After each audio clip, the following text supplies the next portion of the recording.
Okay, so today we have something that's pretty interesting. What we're going to be doing is imaging a root structure from a plant in a cuvette. Now, ordinarily, we shoot through glass crystal cuvettes like this. And the two sides of this are frosted and two sides of this are optically clear. What's special about this plant is this is actually going to be going to space on one of the shuttle missions. And what they're going to be doing is trying to 3D model the root structure, how they grow in a zero gravity environment. So they cannot send glass up to space, so these are in plastic. So the challenge is going to be capturing a great photograph of the root structure. But in addition, we're trying to 3D model this root structure too. So we need to shoot through the plastic and attempt to build a 3D model. Now, for the system that we're going to be using, we're using the Macropod PRO 3D by Macroscopic Solutions. And we're going to be stitching our images with Zerine Stacker software by Rick Littlefield. And then the 3D models are going to be attempted to be built by Agisoft Metashape. To give you an indication of scale, size, I'm just going to hold this sample up. I'm not sure how easily you can see that. I'm guessing that the medium here is some sort of potato agar to provide nutrients to the plant. This was supposed to be overnighted to me.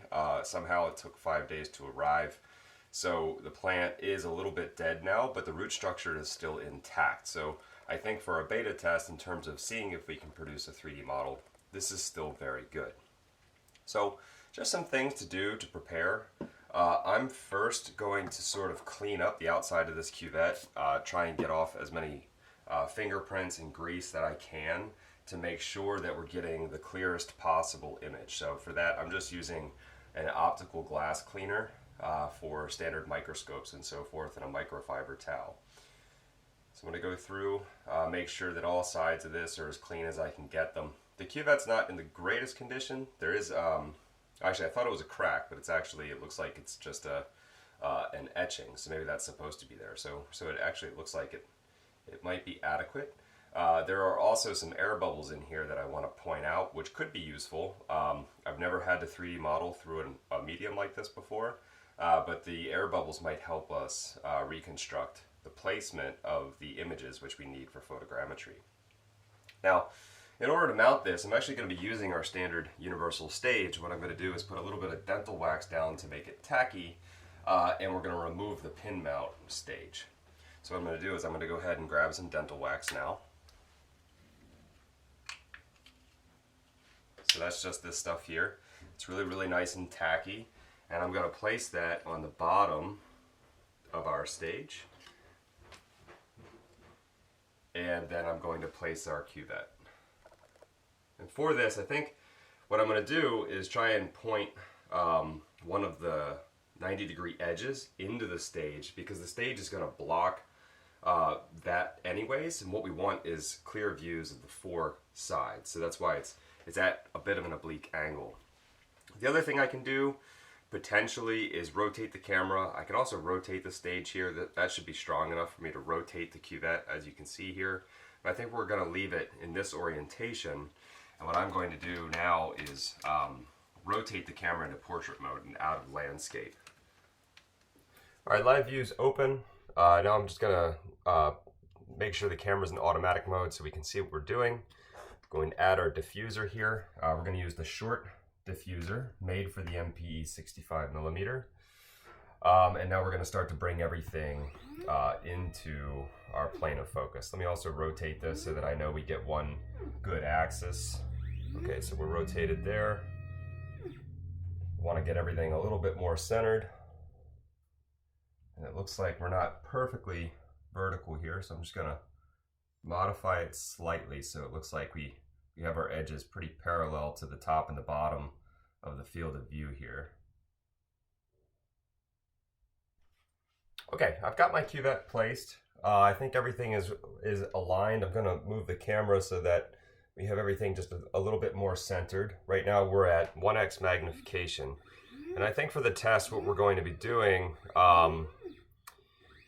is shooting through to a black background because the root structure is white. So I think in the background we're going to have nothing. We're going to give that a shot. We might modify that, might make it brown, but let's just see where we go from here. So I'm going to add our light dome here.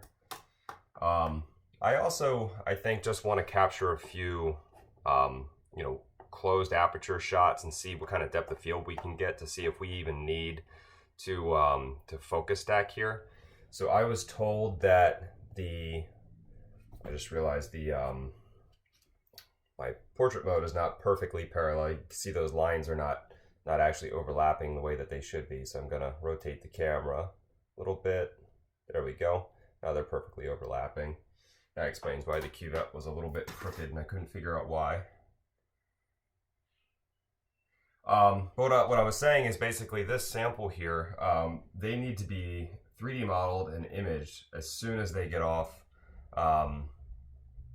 the shuttle and come back to gravity, because the root structure can then start to warp. So it's paramount that we move quickly once these things come back, is what I was told. So what we're going to do here is we're going to try and capture a 3D model in the quickest way possible without paying too much attention to detail.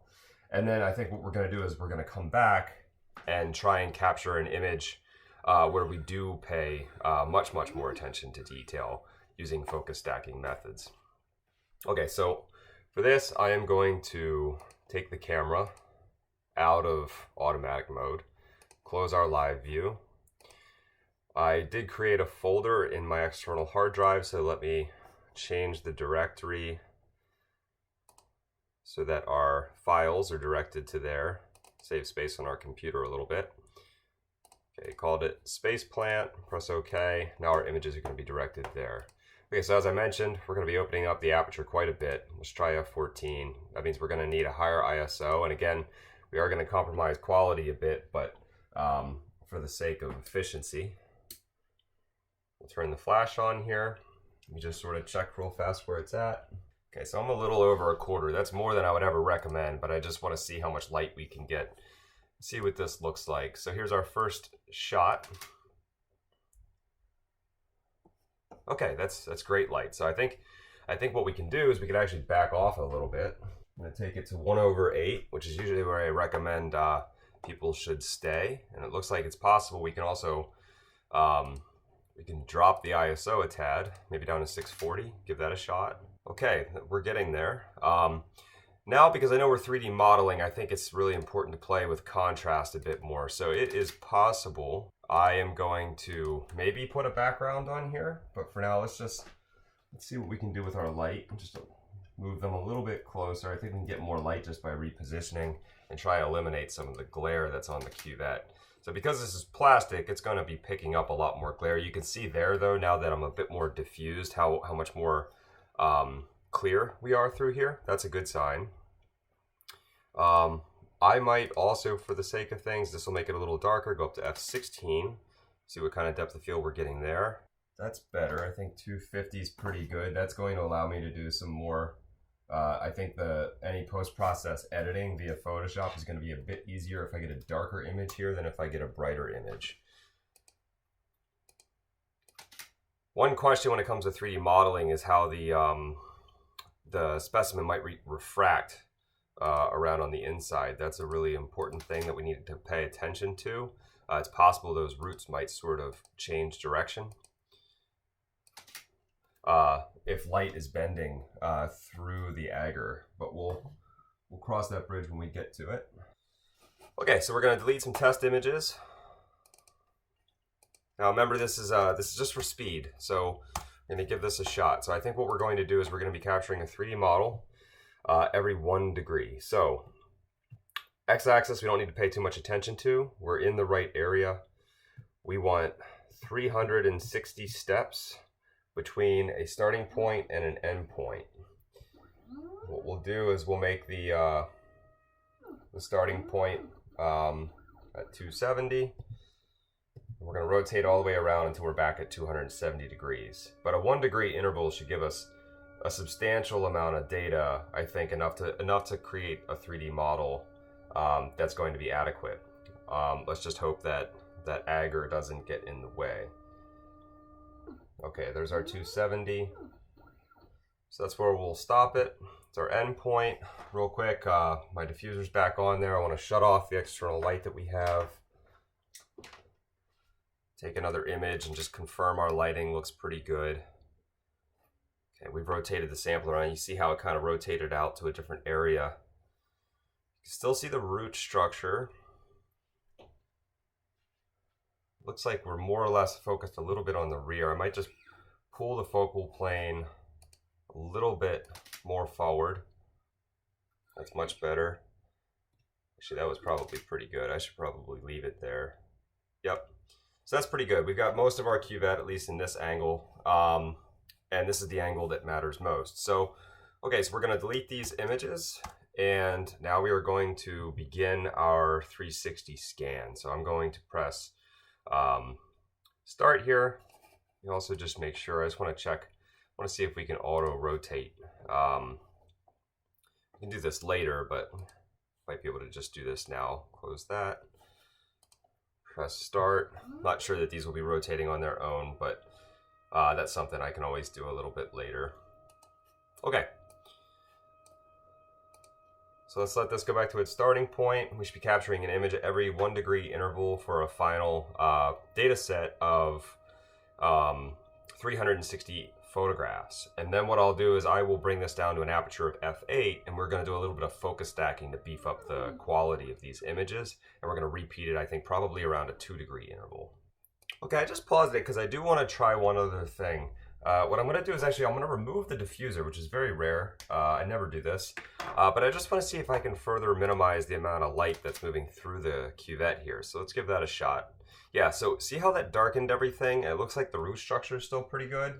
The other thing I want to do is maybe see if I can bring the light behind the cuvette back here and bounce it off the inside without the light actually coming into direct contact. So it's going to basically be an oblique light path that contacts the back of the diffuser here and hopefully reprojects it around the inside. Okay, so that's not going to work. I think that's quite bright there. So let me just move it a little bit further away. Okay, that looks pretty good. So I think that's probably what we're going to go with. And now I'm going to just reset this. I also had to pause it because normally I tether my axes, which I'll do next.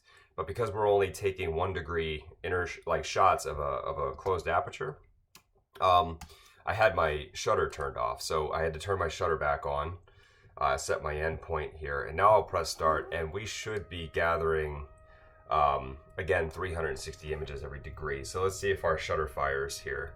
And just so everybody knows, the settle time is going to be 2 seconds. So basically 360 times 2 seconds should be our total capture time. So yep, the image process here is going to take about 20 minutes. Okay, so these are the non-stacked images. These are just very closed aperture, so aperture of f-stop of f16. So I'm just going to write that, f16 in the folder, and now what we're going to do is turn to focus stacking. Again, I'm going to leave the front diffuser off, just to minimize glare on a parallel surface or a perpendicular surface of the cuvette. And we're going to reshoot. So now what we're going to do is we're going to drop the aperture down to f8. And for this, we can actually use a lot less light. We're going to take the ISO to 100. We're also probably going to stop down the flash too. This is going to be quite bright. But we're trying to pull out a little bit of extra sharpness. So what we're going to do now is just take a test shot, just see how bright we are. Okay, again, I think that's a bit bright. So I'm going to take the flash, and instead of 1/8, we're going to go to closer to 1/16. Let's see here. So we'll take a picture there. Yep, and that's pretty good. So now we're using flash brightness of 1/16 power, ISO of 100, and an aperture of f8. So here what we need to do is take a look at our workflow document. Our workflow document dictates the amount of travel that our stepper motor needs to move to capture depth of field. So here I have a folder called Macropod files, and I have these workflow documents. We're going to go to one that's labeled TPT, and we want to find the fast workflow aperture for an aperture of f8 using the MP65 at 1x magnification. So fast workflow, f8, step size is 0.85 millimeters. So I'm also going to, on the y-axis here, instead of 360 images, I'm going to change that to 180. I'm going to take half as many images in order to get a two degree sort of shift. Now we're going to go back over to the x-axis. We're going to change that step size to 0.85 millimeters. And now what we need to do is set our forward and back positions to render depth of field. Now it's going to be close, and because we have a longer depth of field here, what I'm going to do, I'm going to just, without changing the camera settings, I'm going to hover over this M so I can see what it is that I'm doing. Or hover over the shutter button. This will be bright. And now what I'm going to do is I'm just going to make sure we move all the way through the cuvette here. And we're well, looks like we're about well past it there. Oh, need to brighten it up again. So that's going to be my start point. And now we're going to move all the way through this cuvette. We're just going to overshoot it a tad. That way we know we're actually capturing most of the area. There might be some wiggle room, might go a little bit off axis, which is why I'm going a little bit longer than normal. Set end, and we're going to close this now. And at this point, we have our second folder where we took a test shot. We're going to delete that. And from our axes here, we're going to change out of the x-axis because it's all set. Our y-axis is all set. And we want to tether and combine our axes. So we have x-axis ready and y-axis ready. One thing I just realized I need to do, need to go back to the y-axis and make sure that the shutter is off on the y-axis. We only want the shutter to be on the x-axis. So no shutter control on the y. I just turn that off. Go back to combining axes here. Again, very, very good to open up your quick preview and just follow and pay attention to where it's at. We're going to press start here. So now what's going to happen is we're going to move the cuvette so that we're focused behind the sample, and it's going to capture 22 photographs to capture the complete depth of field through the cuvette. And then every 22 photographs, it's going to rotate 2 degrees using the y-axis. And that's how we're going to render an unlimited depth of field. So we're going to go ahead, gather this data, and we'll regroup at the end when this is all done. Okay, our files are now captured. So we're going to move to our folder where we've just stored those shots. So that's here, space plant, and it's going to be this folder where we did individual stacks at 1x magnification. I'm going to write that down so that we can record our scale bar. Hit enter. So when we stacked each of these images, we did them in steps, I believe, of 22. So what we're going to do is, and you can double check that. So basically what I mean by that is, so here we have 8 images, 16, 24. So it looks like here, this is the cutoff before the end of the stack. That's 23. Let me just check here too. That's 23. So it captured 23 images. So now what we want to do is separate these out. So we're going to go to folder X, and we're going to separate each of these files by 23 images. So select folder. This is on our external hard drive. Space plant, stacks, press OK. We're going to separate them out by amount. So this is 23 files, press split. And now this directory is going to get split in 23 by 23 images into each of their own folders. The next thing we're going to do is start to stack these images. We're going to open Zareen Stacker, and we're going to batch stack these. So this process is going to be completed automatically. So we're going to open up a batch dialog, show batch dialog. Again, navigate to that directory. I'm going to grab all of these folders. There should be just over, about 180. Move them into the new zone. And we want to now choose a final folder where the output stacks are going to be stored. Space plant, create a new folder called Final Stacks. Press enter. Go inside, just want to click on the background here and hit save.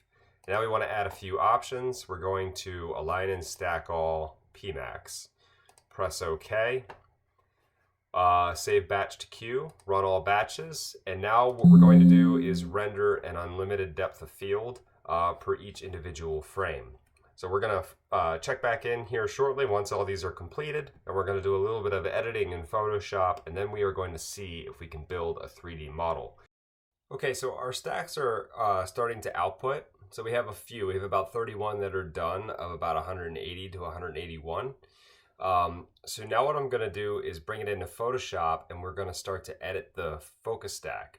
The idea here is to get basically the clearest and sharpest possible image and best contrast for the root structure so that we can then 3D model this, hopefully without a hitch. Okay, so first thing we're going to do is make sure that our actions and our history is recording. So we want to create a whole new folder here. Right now it's called Action 3. Again, we're going to stay consistent. We're just going to call this Space Plant. This is going to be set under the subfolder default actions. We're going to press record here. Okay, so now everything that we do to modify this photo is going to be recorded, and what we're going to do is we're going to apply the recorded edits to the rest of the images in the set that are output, so that way we can consistently edit all images automatically very quickly. Okay, so we're going to take this image and we're going to rotate it. Let me move this window. You can't see this window. I'm going to move it out of my way. We're going to rotate it 90 degrees counterclockwise. That's the first step. Just make sure that it's vertical, upright, the orientation that we want it. Okay, so with the cuvette here, we do have some restrictions. Every time that we turn to a corner, we're not going to be able to see the root structure. So it's likely that data we're going to discard. We also want to be very careful and pay attention to refraction. There's probably a light shift that is occurring every time this cuvette rotates. And I'm not yet sure how that's going to affect the 3D modeling program, but we're going to have to sort of play that by ear. But for the moment, you can see that this entire surrounding boundary is thick enough that it is sort of disguising data that we cannot reach. You can see the root structure is down here at the bottom, and we're not going to be able to sort of identify or pick. I don't know if the roots actually terminate there or if they actually propagate deeper, but something we're going to have to deal with. Okay, so initially, the first thing we really want to do is fix the contrast. So we have our root structure, and right now what we want to do is make everything in the background a little darker, and we want to make the roots a little bit brighter. Okay, so you see how I did that? Now we have the roots, they're really, really bright. And what we can do in terms of the 3D modeling is now that information is going to be isolated and sort of fixated on more than the overall cuvette. So the more I do this, the more dramatic it becomes. It's possible, because I'm not yet sure how the 3D model is going to work, considering this is basically a transparent solid. I'm not sure how the root structure is going to appear. So I wonder if it's something where we should almost make it a little bit too dramatic. Something like this, where we get a really bright root structure and a really dark substrate. I am not yet sure what we're going to do here, but I think for now, let's just keep the edits pretty mild. So what we're going to do is, make everything a little darker, make the roots a little bit brighter, but not so much that maybe the information then starts to fade. So I think that is a pretty good balance that we can apply to the rest. We can also pan through. You can see the plant structure here. It looks like maybe because we're not shooting through a liquid, the plant's in there in the middle, the plastic is sort of interfering with the actual image of the plant, but at least my understanding is the plant is less, it's less important. So anytime you shoot through a cuvette or some sort of a substrate or a material, it's very important to make sure that you use light refraction to your benefit. And luckily down here there's a clear transparent agar or something that is holding the root structure that we can really work with. Okay, so first thing, obviously curves. The next thing we want to do is possibly make the image a little bit more sharp. Okay, so we're going to smart sharpen this. Let's try and find an area that's really important. So we're gonna find a root here that's 100%. We don't want to overdo this. We want to make sure that we have enough information. So let's just see if we increase the amount, what happens here. Looks like that's a little much. I want to reduce noise a little bit. I want to say the radius we want to increase. The amount of 55% is pretty high. I'd say what we're looking for here is a value closer to 25%. a radius of maybe 6, and reduce noise reduction of about 15%, lens blur. So I'm going to just enter those manually. We'll press OK. You might be able to see a small change in the background, but nothing significant. So what I might do is just sort of zoom in so you can get an idea of the detail here. So this is the focus stacked image. Remember, I took a whole bunch of open aperture images which are not going to match the quality here. We're at 200%, so the roots actually are quite small. We're going to reveal a bit more detail when we pull out our micro kit, but again, for 3D modeling purposes, depth of field is valuable. And at the same time, we just want to make sure we have a good image in order to possibly, get a good 3D model for this information. So I wouldn't do too much more to this image. I think here maybe we could possibly go to levels. And again, we might be able to make the background just a bit darker and then, pull out just a little. I think that's a little too dark. Maybe try and stay where the curve or the histogram sort of plummets here around 12. And, we might be able to make the root structure a bit brighter. We can balance it out with our middle arrow here, but I think that's more or less affecting the substrate. So I would almost take the substrate to a value of less than 1, which is odd, but we'll take it to 0.95. And our root structure, yeah, I want to say 220 is a pretty good number here. So we'll press OK. Go back. Now you can see we've got an image where we have our roots imaged through the agar. We've got really good contrast. We're not super close. We're only at 1x. So this is not magnified in any way. The only magnification that we're going to be able to get is, using the camera's resolution, which I think is adequate enough to possibly produce a model. So here, I think these are the only edits we're going to make. We're going to stop the recording process. We're not going to save this. What we're going to do is we have the data, and once all the images are finished with stacking, we're going to go through and we're going to apply it to the entire data set, and all of the images will be edited exactly according to these specifications. And what's really nice is, if this goes into a publication, we at least know exactly what we did to modify the image so that, our readers understand what we did to modify this in case these methods are used in future scientific projects. So let's go ahead, we'll pause there. We have our modified image. We're going to apply this when all the stacks are finished. You might notice the time is a little bit later now. I stepped out and it looks like we had a little bit of a power outage. So only 31 images stitched out of the total 181. So that's why there's a little bit of a delay here. But we'll let this go through, process, we'll come back, apply those images, and then we'll try and attempt our model. Stay tuned. Okay, so we've just finished stacking all of our images. So what I'm going to do is just sort of open them so you can see where they are. So if you remember, I created this folder called Final Stacks. I also went ahead and started doing a little bit more work. So I also captured a higher magnification image. So this is 5x. So this is 5% of our overall magnification capabilities.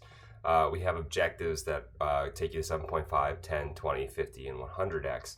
So 5x is not a huge amount of magnification, but it is going to yield a greater amount of detail throughout that root structure. And I have that image stacking right now. That's what's happening here. But in the meantime, we're going to turn our attention right back to the stacks so that we can try and attempt a 3D model of this root structure. So all of my final output images after batch stacking have been saved here. They're in a folder called Final Stacks, and now what we need to do is apply the edits that are recorded yesterday to these images so that we can hopefully pull out some better contrast and generate a better model. So in order to do that, we're going to turn to Photoshop. We're going to open up Scripts, the image processor. We're going to select the folder of the images that we're going to process. So that's going to be our space plant, Final Stacks. Press OK. We're going to save images in the same location. Now we have the option to save these as JPEG, PSD files, TIFFs, or all three. For our purposes, we're going to save these as a JPEG, and we're going to run it from there. The action that we took, I believe it was under the subheading Default Actions, and we need to find Space Plan. So here's Space Plan. So this is basically the preserved data from our recording that we're going to run and apply to all of those images in that folder. So now I'm going to press run, and you're going to start to see Photoshop do some things. It's going to take an image, it's going to rotate it for us, it's going to apply the image edits for us to every single photograph, and then it's going to save it in a brand new folder. So if I were to just open this up here, now you can start to see these images save. Okay, I've done a couple of things here. I've opened up Agisoft Metashape Pro, and I've created a file called Space Plant. Right now my workspace is empty, and I've gone into the appearance panel in the preferences pane in order to change my background so that it's black and not white. I think for this, since we're trying to isolate a white root, black background is better for contrast.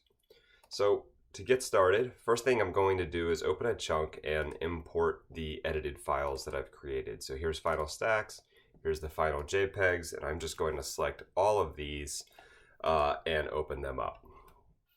Okay, the next thing you need to do is perform a masking procedure. So what I'd like to do here is one by one start to mask certain attributes out of these cuvettes. So I think here, let's just focus on one where the root structure is nice and bright.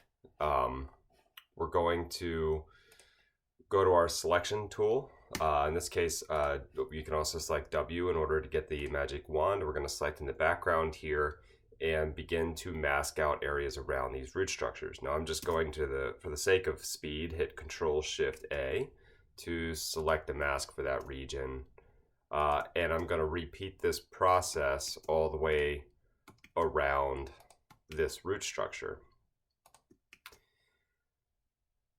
So typically, you're going to create a better model if you mask out everything, all these images.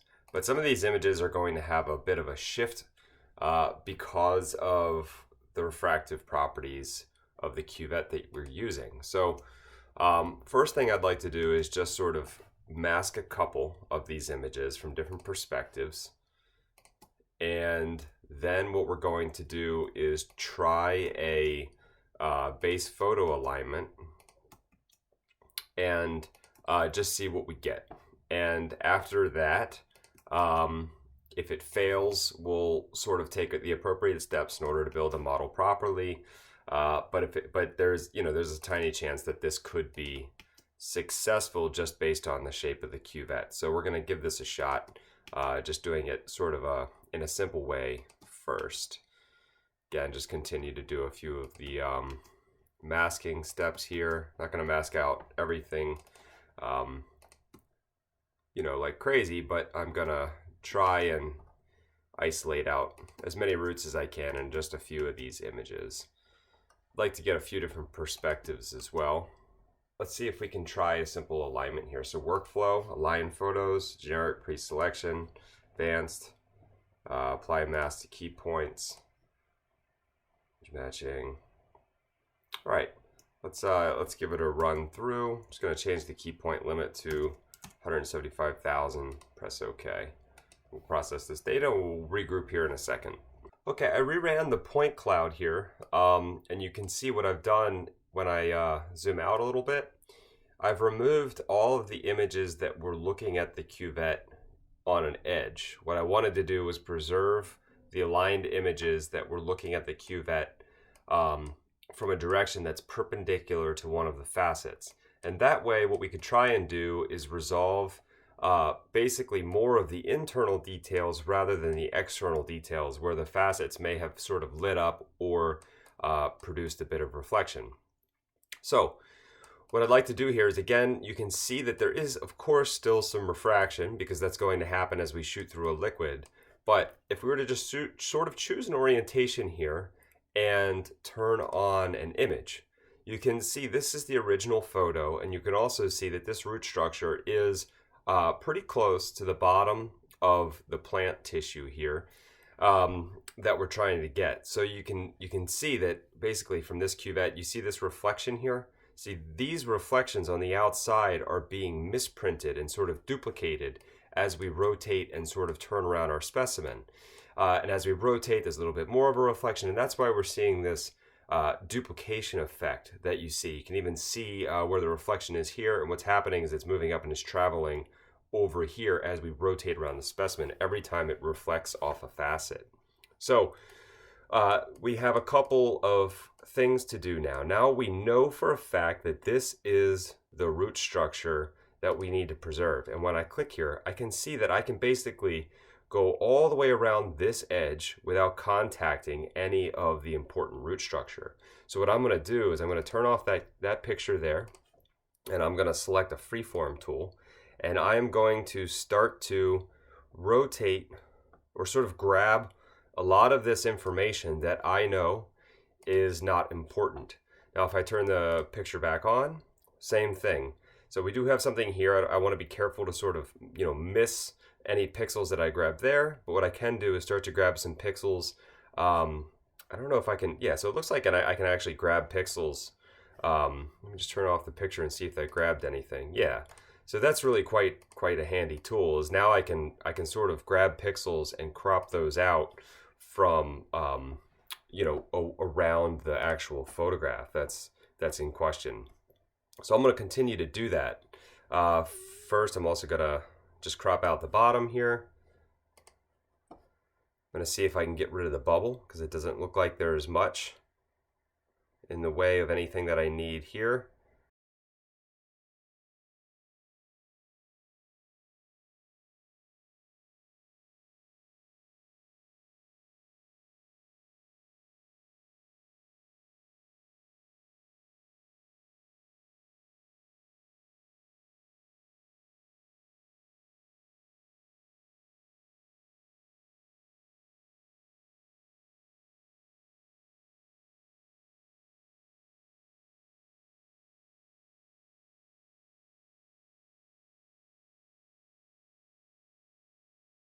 Okay, considering the challenge of what we had to do here, I think that this is a very good looking dense point cloud to basically what we were trying to model for this root. So I'm not so worried about the leaves. I didn't clean them up as perfectly as maybe I could have. I could sit down and probably, in fact, you know what, I'm here now. I think what I might just do is I see that little section there, I'm going to get rid of that. And I see this little section here, so I'm just going to get rid of this. But I'm not going to go nuts here. I think the roots are more important. In fact, I could probably just do away with the entire plant here. But as we rotate this around, because there are some shadows and contrast changes, what I want to bring to everybody's attention is background contrast. So in the beginning, I said I made a black background because I knew the root structure was white. But I think what I'm going to do now is navigate to preferences and take a look at the appearance again, and we're going to select a different background. We could select red. I don't know. Yeah, so it looks like I actually have to hit enter for that to take effect. But basically the idea that I'm going for is I just want to see if there are any other pixels out there. So here's white. Again, you can see we've got our root structure, but see how I'm starting to identify these loose pixels out in the weeds? Sometimes changing that background contrast, I can't see these black pixels because the background is black. So what I want to do now is just go through and I want to clean up all of those little extra points that could interfere with the triangulation of these points. So you're going to see me just sort of go through, trace all of these black points here.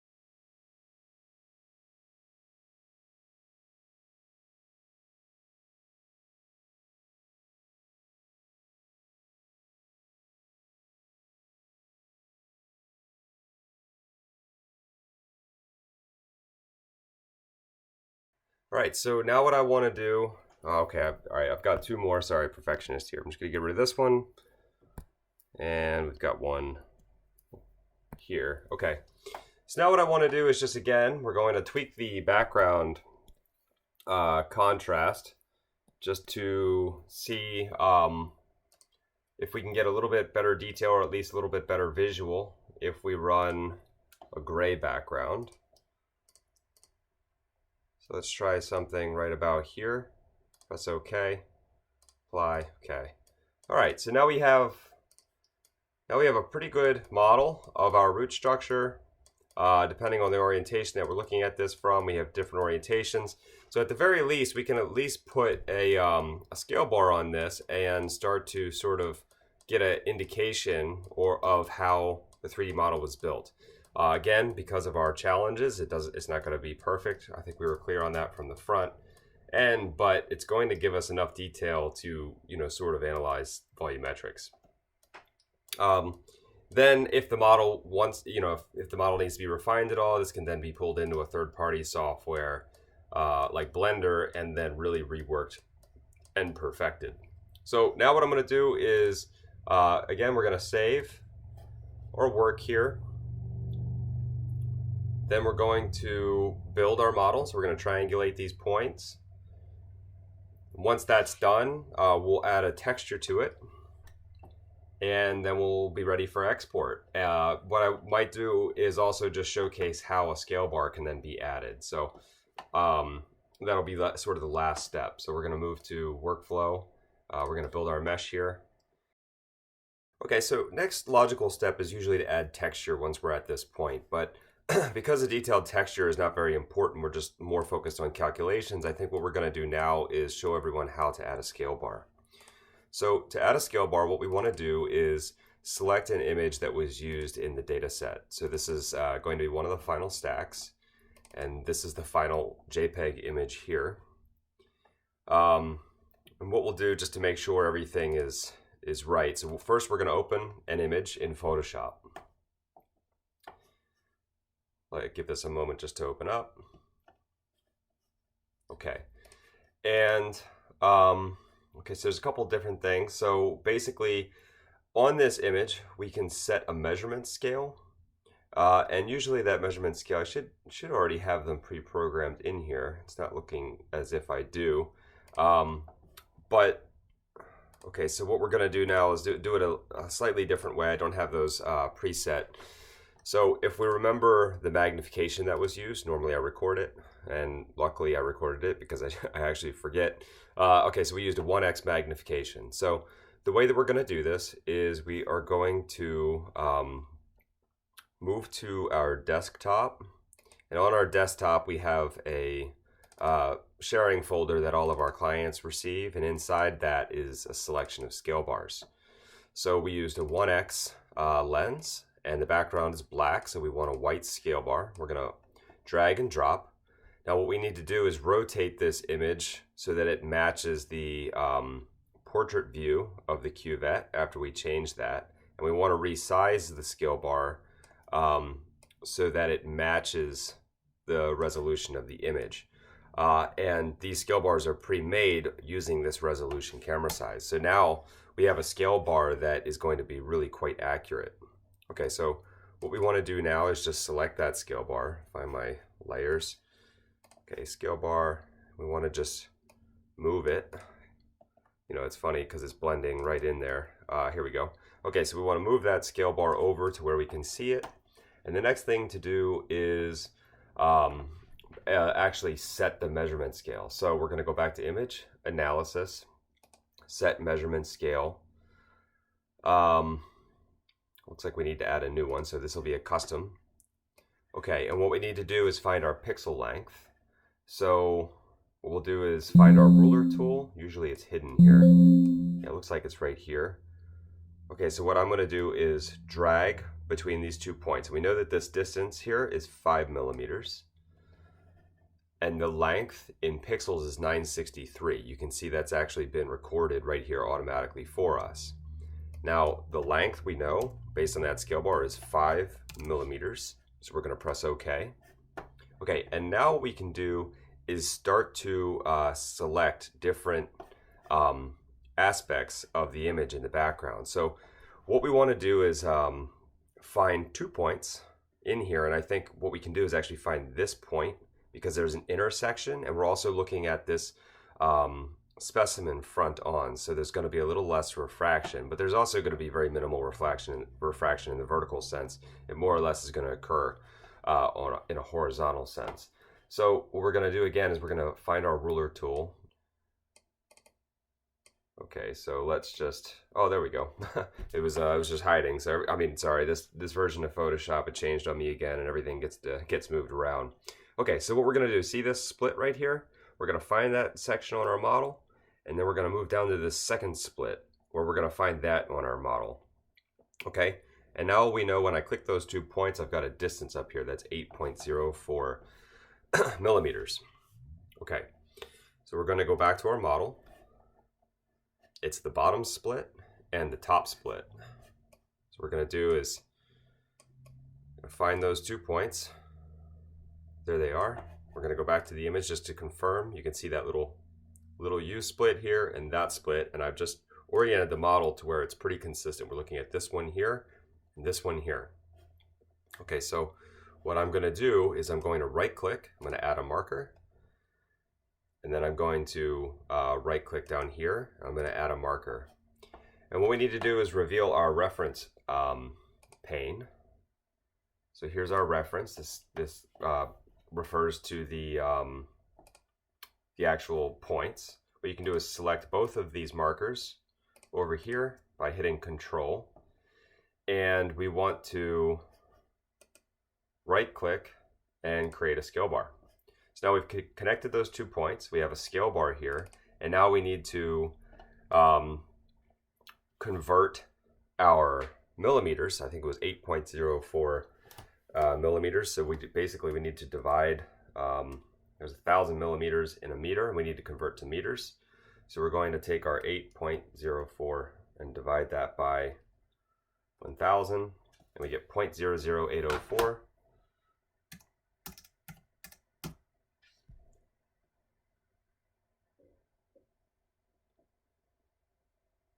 And we'll hit, we can also, I think possibly rename. Yeah, we can rename this. Okay, so we'll just call this scale bar. I wonder if we could also change our units here. Let me just see if that's a possibility. Doesn't look like it. Okay, but now we have a scale bar here between these 2 areas. So now everything is scaled appropriately, and we can begin to sort of, if you want to run computational analysis, if you want to run volumetrics, you now have your scale bar and it's completely set. So I just wanted to show everybody how we can do that. Since we are here too, we might as well, I think what we are going to do is just go ahead and basically take our texture, and we're just going to add our texture just so that it's there. It's not going to do much for us, but it is kind of nice to just have sometimes. So we're going to press OK, and we'll let that process. It shouldn't take too long, but in the end, we'll get a little bit more information out of this. I just realized we're still in a dense point cloud too. I didn't yet reveal what the triangulated model looks like. So in a moment after the texture is added, I'll show everybody what that looks like. Everything is now completed. I've spent a couple of days, and I've just been sort of hacking away at the video that I'm about to put on YouTube showing the process. But I did finish building the mesh. I triangulated the root structure, and this was the result. So again, we weren't going to capture data at the interface because there's too much distortion because of the changeover from air to agar. However, you can see the root structure down here below is pretty well modeled considering the challenges we had to face during the construction of this model. We've got individual roots in multiple sections, and we even have the little U section down here which showed the root structure sort of contacting the bottom of the cuvette. There's even sort of 2 separations which, if you look very closely, you can actually see that. So it looks like we've done a really good job here. We even have the root structure that came out that sort of followed the interface that I thought was going to be pretty hard. We cut off. The leaves, again, I was not too concerned about the leaves. There was going to be a ton of distortion there because we were shooting through plastic without or any sort of refractive medium in there. So the leaves were never going to look good, so I didn't spend too much time on them. But even still, you can still zoom in here and make out individual cells. If you look around here, every single round sphere there is an individual cell on the leaf of that plant. So you can really make out some pretty exquisite detail given the set of challenges which we had to do. So right now, again, I can point out the model is not perfect. There are some areas where we're missing information, but the overall data and the shape, that context is here, and I'm pretty happy about that.